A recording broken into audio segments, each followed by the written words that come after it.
ये परीक्षा ये है कि माननीय पुरुषों का अपमान ही उनके वध के समान होता है। उसकी मणि निकाल ली, उसका मुंडन किया गया और उसको राज से अलग कर दिया।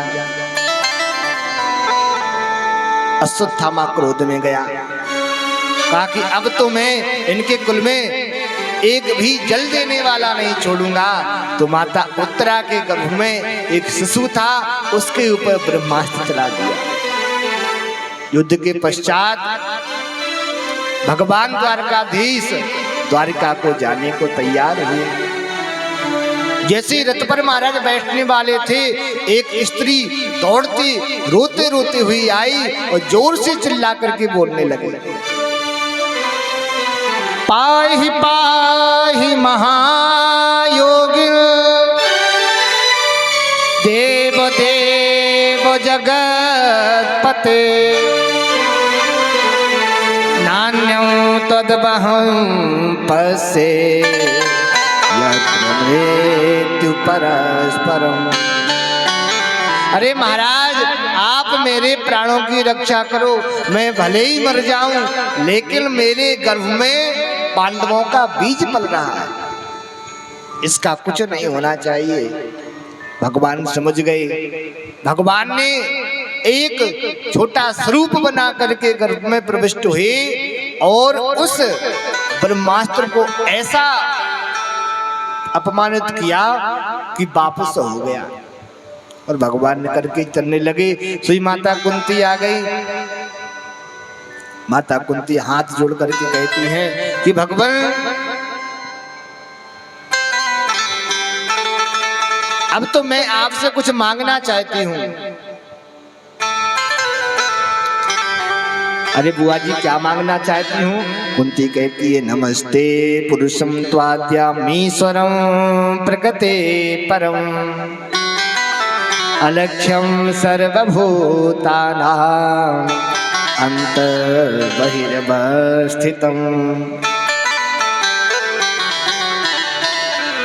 मैं आपको जानती हूँ कि आप साक्षात भगवान हैं। हमारे जीवन में जब जब कष्ट आए, दुख आए, तब आप मेरे साथ थे। लेकिन आज हमारे जीवन में जब सुख आया तो आप मुझको छोड़ करके जा रहे हो। यही हाल हमारा भी होता है। जब हमारे जीवन में सुख आता है तो हम भगवान को भूल जाते हैं,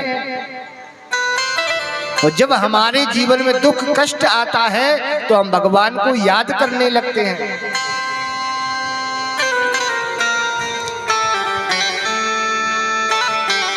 भगवान को कष्ट में याद करना, सुख में भूल जाना, ये भक्ति की परिभाषा नहीं।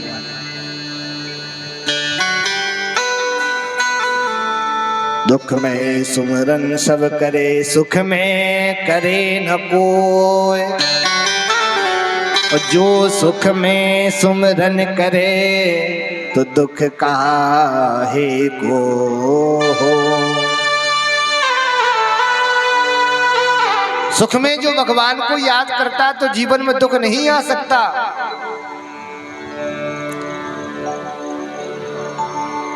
माता कुंती कहती हैं कि दुखों से अगर चोट खाई ना होती तो कन्हैया तेरी याद आई ना होती। ना मिलता मुझे दरबार तेरा तो किस्मत मेरी रंग लाई ना होती। दुखों से अगर चोट खाई ना होती तो मेरे कन्हैया तेरी याद आई ना होती। अरे मेरे पुत्र को जब इसके लड्डू खिलाए गए, जिसमें मारक शक्ति होती है, लेकिन वह मारक शक्ति भी ऐसी कृपामय बन गई, मेरे पुत्र का कुछ हुआ नहीं। लाक्षागृह में अग्नि लगाई गई। अग्नि का काम है महाराज जलाना, लेकिन आपकी कृपा से अग्नि भी शीतल हो गई। एक तरफ इतना बड़ा सैन्य सागर कौरवों का, और एक तरफ मात्र मेरे पुत्र। आप ना होते तो इतने बड़े सैन्य सागर से पार कैसे जाता। इसलिए भगवान मैं भी आपसे आज कुछ मांगना चाहती हूँ। भगवान ने कहा क्या क्या मांगना चाहते हो? का भगवान यदि आप दुख में ही हमारे साथ रहते हो तो आप मुझे वरदान दो कि मेरे जीवन में दुख ही दुख बना रहे। माता कुंती जानती हैं कि दुख जीवन में रहेगा तो भगवान ही रहेगा। विपदा संतु न सस्व तत्र तत्र जगत गुरु भवतो दर्शनम यस्या अपुनर्भव दर्शनम। सच्चा दुख वही है जब भगवान की याद भूल जाए। और जब भगवान हमको याद रहे समझो हम सुख में हैं। हाथ जोड़ करके प्रार्थना करती है, कृष्णाय वासुदेवाय देवकी नंदनाय च नंद गोप कुमाराय गोविंदाय नमो नमः।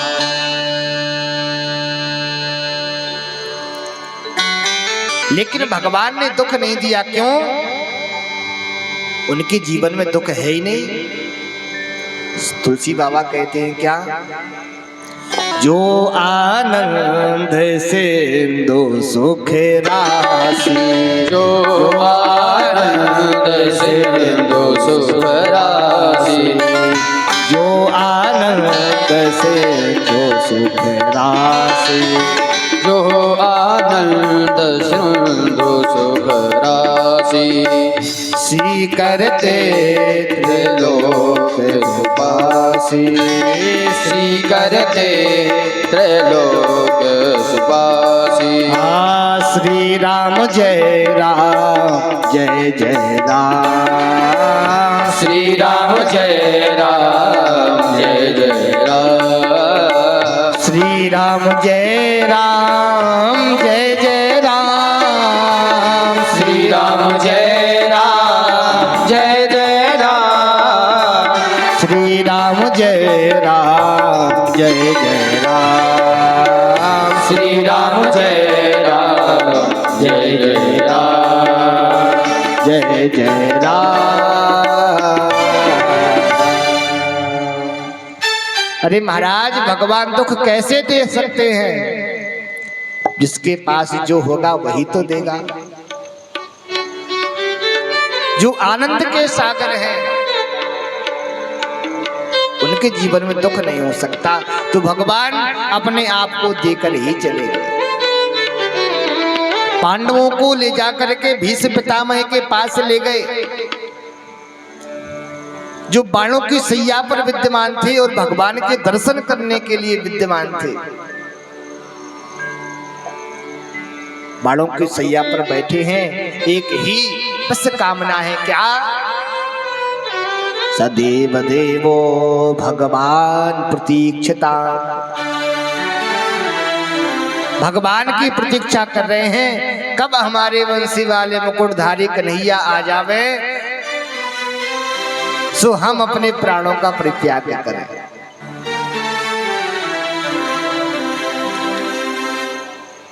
पांडवों को लेकर के आए, भगवान ने खूब समझाया, लेकिन पांडवों ने भगवान की एक नहीं मानी। क्यों? क्योंकि जब तक उपदेश करता के प्रति हमारा सम्मान नहीं होगा तब तक उपदेश करने वाले के जीवन में बात नहीं समझ में आएगी। किसी को एक छोटा सा बालक उपदेश दे, कोई नहीं मानेगा, लेकिन एक दाढ़ी वाला बाबा उपदेश दे तो तुरंत बात समझ में आती है। भीष्म पितामह के पास ले गए और सबसे पहले दान धर्म की महिमा बताई। जीवन में हर एक व्यक्ति को दान करना चाहिए, क्योंकि कलयुग में दान का बहुत बड़ा महत्व है। दान धर्मान राज धर्मान मोक्ष धर्मान विभाग सहा, स्त्री धर्मान भगवत धर्मान समासव्यासयोगतः। दान धर्म की महिमा बताई, राज धर्म की महिमा बताई, इष्टि धर्म की महिमा बता ही रहे थे। सोई भगवान आकर के पीछे खड़े हो गए। पूछा, भगवान आप भी आए हैं? भगवान का ही इंतजार कर रहे थे। क्यों? क्योंकि एक ही इनकी भावना है, भगवान जब सामने हो तो प्राण निकले तो भगवान की ही कृपा है। देहांत काले तुम सामने हो, बंसी बजाते मन को लुभाते, यही गीत गाता मैं तननाथ त्यागूं, गोविंद दामोदर माधवेति। इस पिता मैंने प्राणों का परित्याग किया, अपनी बुद्धि को भगवान के चरणों में लगाया और यहां पर जाने के पश्चात जो माता उत्तरा थी उसके गर्भ से एक बालक हुआ जिसका नाम है परीक्षित। छोटा सा बालक है महाराज।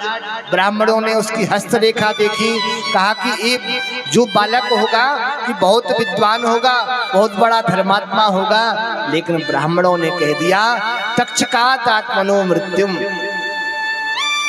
एक सर्प के काटने से इसकी अकाल मृत्यु जरूर हो जाएगी। अरे महाराज कुछ उपाय हो तो बताओ। कहा, महाराज आप घबराओ मत, भगवान का बहुत प्रिय भक्त होगा, ऐसा भक्त होगा कि साक्षात भगवान की कृपा रहेगी के ऊपर। भगवान तो सबके ऊपर कृपा करते हैं। एक बार की बात है महाराज, बद्रू जी महाराज तीर्थ यात्रा करते करते आए, रात्रि में धृतराष्ट्र के पास आए, उनसे कहने लगे कि अरे मुझे लगता है आप नेत्र से अंधे तो थे, आपके बाहर के नेत्र तो पहले से ही फूटे थे, लेकिन मुझे लगता है अब आपके अंदर विवेक वाले नेत्र भी चले गए। अरे जिन पुत्रों के कारण इतना बड़ा महाभारत हुआ, उनको न समझा करके आज पांडवों के साथ पड़े हो, अभी भी तुम्हें थोड़ी सी शर्म नहीं है? ऐसा समझाया। रात्रि में ही गांधारी इत्यादि जंगल में गए और भगवान का भजन करने लगे। अब परीक्षित जी थोड़ा बड़े हो गए। परीक्षित जी बड़े होते होते होते होते अपने पूर्वजों की प्रशंसा सर्वत्र सुनते हैं, क्योंकि महाराज ये नियम है, जैसा आप करोगे वैसा लोग चर्चा अवश्य करते हैं। जो दानी होगा उसकी दान की चर्चा होगी और जो कंजूस होगा उसकी कंजूसी की चर्चा होगी। हर गांव में ऐसे व्यक्ति होते हैं। इसलिए महाराज जो भी कर्म करना आप ऐसा करके जाना कि कल आपके पुत्रों को भी कोई कहे कि हाँ आपके पिताजी बहुत बड़े धर्मात्मा थे, आपके दादाजी बहुत बड़े पवित्र आत्मा थे। ऐसा काम करके जाना चाहिए। पांडवों स्वर्गारोहण के लिए गए, राजा परीक्षित को ही राजा बना दिया। और जैसे ही राजा बनाया महाराज जंगल में जाने लगे। एक जगह क्या देखा महाराज कि एक गाय और बछड़ा आपस में वार्तालाप कर रहे थे। जो गौ माता है उसके 3 पैरों को पहले किसी ने काट दिया। एक पैर पर वह गाय खड़ी है, आपस में वार्तालाप कर रही है। कहती है कि जीवन में जब भी कष्ट आता है, निज कर्म कृत भोग सब भ्राता, सब अपने अपने कर्मों का ही फल भोग रहे हैं।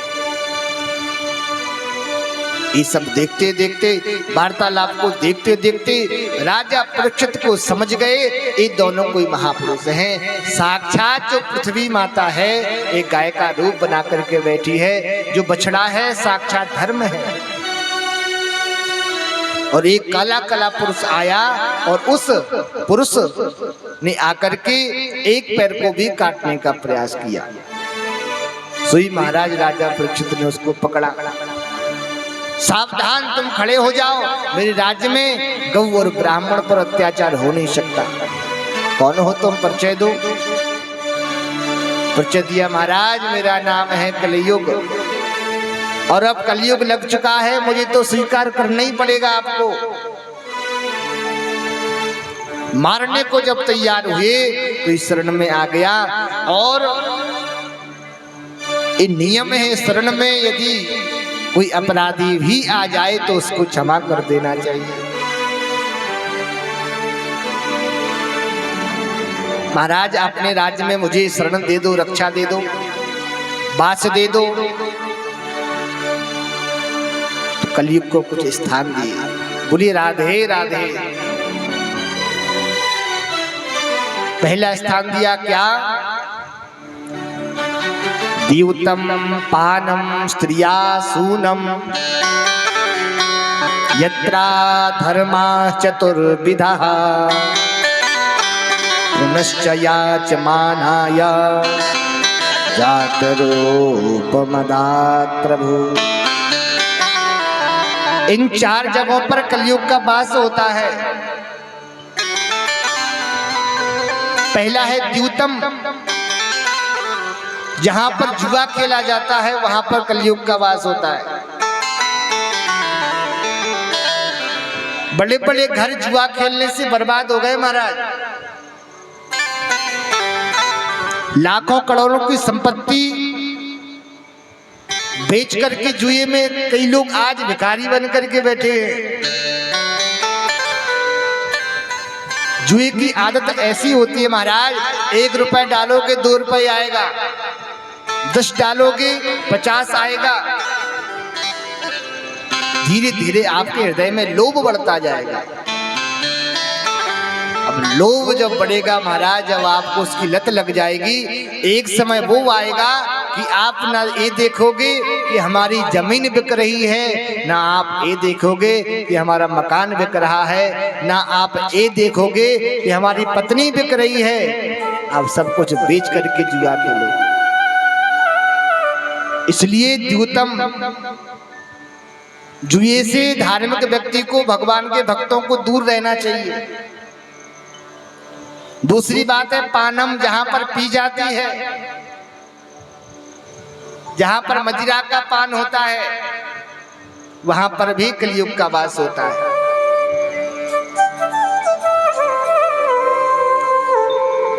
तो मदिरा का भी पान नहीं करना चाहिए। और जो करते भी हो तुम्हारा छोड़ देना, क्योंकि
आपने आप उसे बुलाए, आपने जो नई वस्तु खरीदे, सबसे पहले भगवान के पास आते हैं,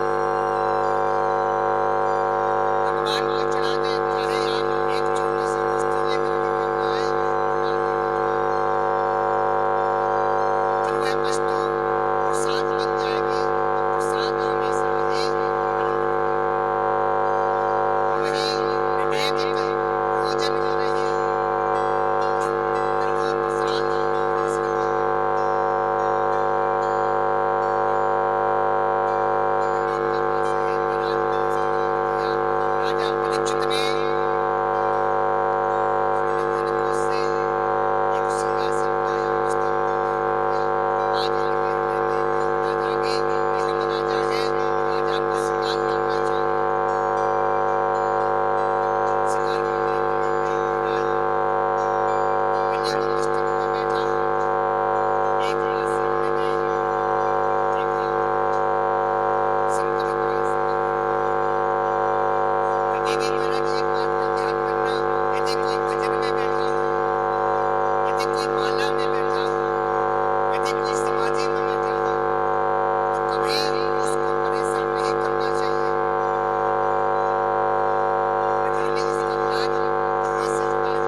आई, श्याम पर आए नहीं। जिंदगी की शाम आए, शाम पर आए नहीं। श्याम पर आए नहीं, घन श्याम पर आए नहीं। ओ श्याम पर आए नहीं, घन श्याम पर आए नहीं। जिंदगी की श्याम आई, श्याम पर आए नहीं। जिंदगी की शाम आए, शाम पर आए। राधा रानी सरकार की।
क्योंकि श्याम मेरी जिंदगी के आप ही आधार हो। श्याम मेरी जिंदगी के आप ही आधार हो। श्याम मेरी जिंदगी के आप ही आधार हो। श्याम मेरी जिंदगी के आप ही आधार हो। डूबती नैया के मोहन आप ही पतवार हो। डूबती नैया के मोहन आप ही पतवार हो।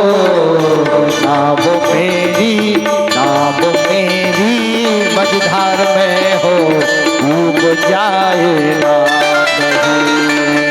नाव मेरी मझधार में डूब जाए ना कहीं। जिंदगी की श्याम आई, श्याम पर आए नहीं। जिंदगी की शाम आए, शाम पर आए। ताली की सेवा करते हुए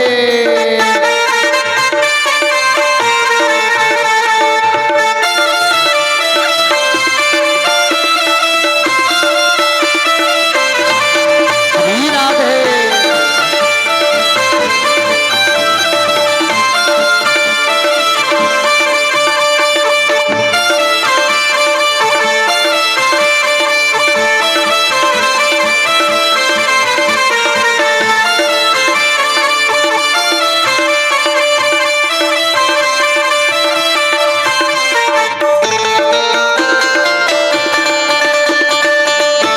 दोनों हाथों से ताली सेवा करें।